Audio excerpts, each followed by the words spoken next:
Hello everyone, सभी मित्रों को मेरा नमस्ते और जय श्री राम। मित्रों, आज की इस वीडियो में हम जिस प्रकरण के ऊपर चर्चा करने जा रहे हैं, जैसा कि आपने थंबनेल में देख ही लिया है, तो चलिए शुरू करते हैं आज की इस वीडियो को। सबसे पहले आपको जो भी टॉपिक है उसको एक बार लिख लीजिए। जो एक प्रकार से आपका ये प्रश्न ही मान लीजिए इसको आप, तो ये प्रश्न लिख लीजिए। परिभाषा देते हुए शैक्षिक अवसरों की समानता के अर्थ को समझाइए एवं शैक्षिक अवसरों की समानता की आवश्यकता क्यों होती है इसको भी स्पष्ट कीजिए। तो एक प्रकार से प्रश्न ही मान लीजिए, तो उसके बारे में लिखेंगे हम। शैक्षिक अवसरों की समानता का अर्थ राज्य द्वारा देश के स्थान, जाति, धर्म अथवा लिंग आदि किसी भी आधार पर भेदभाव किए बिना एक निश्चित स्तर तक की शिक्षा अनिवार्य एवं निःशुल्क रूप से सुलभ कराना एवं उसकी इस शिक्षा प्राप्त करने में आगे आने वाली कठिनाइयों का निवारण करना। साथ ही देश के सभी बच्चों एवं युवकों को इसमें आगे की शिक्षा उनकी रुचि, रुझान, योग्यता, क्षमता व आवश्यकता अनुसार सुलभ कराना।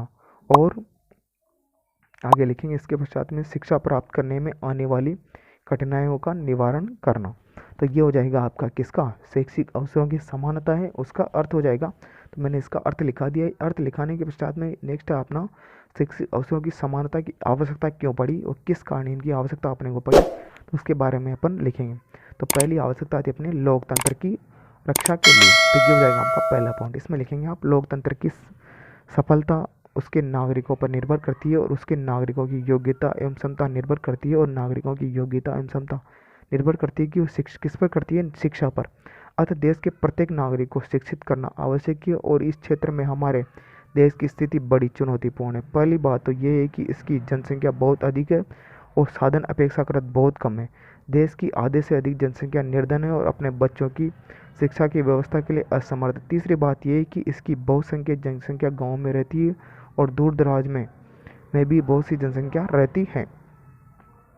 रेगिस्तानी, पहाड़ी, जंगली क्षेत्रों में रहने वाले लोगों की बहुत बड़ी संख्या है। परिणाम यह है कि शिक्षा सुलभ या सर्वसुलभ नहीं है। अतः आवश्यक है कि हम उपेक्षित, निर्धन व दूर दराज में रहने वालों को शिक्षा सुविधाएं प्रदान करें, उन्हें लोकतंत्रीय मूल्यों का ज्ञान कराएं और सोचने, समझने और निर्णय लेने की शक्ति का विकास करें ताकि देश में लोकतंत्र सफल हो सके। नेक्स्ट पॉइंट आपका व्यक्ति के व्यक्तित्व विकास के लिए। इसमें लिखिए लोकतंत्र व्यक्ति के व्यक्तित्व का आदर करता है और प्रत्येक व्यक्ति अपने विकास के स्वतंत्र अवसर प्रदान करता है। और हमारे देश की स्थिति ये है कि उसमें आधे से अधिक जनसंख्या पिछड़ी है, निर्धन है, अच्छी शिक्षा से वंचित है। यदि हम सचमुच अपने देश के प्रत्येक व्यक्ति को अपने विकास में अवसर प्रदान करना चाहते हैं तो पहली आवश्यकता ये है कि सभी को शिक्षा प्राप्त करने के समान अवसर एवं सुविधाएं प्रदान करें। समाज के उन्नयन के लिए लोकतंत्र सामाजिक वर्गभेद का विरोधी है। वह पूरे राष्ट्र को एक समाज मानता है और उसे सभ्य और सुसंस्कृत समाज के रूप में विकसित करने के लिए विश्वास करता है। और यह तब तक संभव है जब तक देश के प्रत्येक नागरिक को शिक्षित नहीं किया जाता है। इसके लिए हमारे देश में शैक्षिक अवसरों की समानता की बहुत अधिक आवश्यकता है। इसके पश्चात जो नेक्स्ट लिखेंगे आप वो है राष्ट्र के आर्थिक विकास के लिए। किसी राष्ट्र का आर्थिक विकास दो तत्वों पर निर्भर करता है, प्राकृतिक संसाधन और मानव संसाधन। जहाँ तक प्राकृतिक संसाधनों की बात करें तो प्रकृति की देन है, परंतु मानव संसाधन का विकास आर्थिक विकास करता है। अतः आवश्यक कि हम जिन तक शिक्षा नहीं पहुँचा पा रहे हैं उन तक शिक्षा नहीं पहुँचा पा रहे हैं तो उन तक शिक्षा पहुँचाएं, उनके मार्ग की कठिनाइयों को दूर करें। यही शैक्षिक अवसरों की समानता का अर्थ है। नेक्स्ट पॉइंट लिखेंगे आप वर्ग विभेद की समाप्ति के लिए। स्वतंत्रता प्राप्ति से पहले हमारे देश में शिक्षा उच्च वर्ग तक ही सीमित थी। परिणाम ये हुआ कि इस देश में जीवित के प्रति एक क्षेत्र उच्च वर्ग का अधिकार बढ़ता गया और निम्न वर्ग के व्यक्ति और पिछड़ते गए। वर्गभेद बढ़ता गया, लेकिन इस प्रकार के सामाजिक और आर्थिक वर्गभेद का विरोधी है। इस वर्गभेद की समाप्ति के लिए सभी वर्गों के बच्चों एवं युवकों को शिक्षा प्राप्त कराने के लिए समान अवसर एवं सुविधाएं प्राप्त कराना आवश्यक है। हमारे संविधान के अनुच्छेद 29 में स्पष्ट रूप से घोषणा की